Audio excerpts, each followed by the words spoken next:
Morning everyone. তো সকাল সকাল দিদি রেডি হয়ে যাচ্ছে।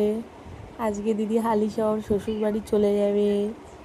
এখানে ব্যাগ গোছানো কমপ্লিট দিয়ে কালকে দিদি ফ্লাইটে চলে যাবে একা তামিলে।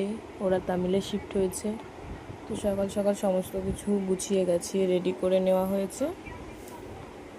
আমি দিতে যাব দিদিকে। আর এখানে ভালো রোদ উঠেছে, বেশ সুন্দর। তো দিদি আজকে চলে যাবে। সবারই মনটা একটু খারাপ। আপনার কি মন খারাপ লাগছে? ওর মন টন খারাপ লাগে না, ও হচ্ছে পাষাণ যাকে বলে। পাষাণ টাষাণ কিছু না, বল থাকলে আমার গতরটা নড়বে না, এটাই হচ্ছে। যাই হোক, সব কিছু রেডি সেডি হয়ে গেছে, গুছানো গাছানো। আমরা 12টা নাগাদ বেরাবো। তো এই হচ্ছে ব্যাপার।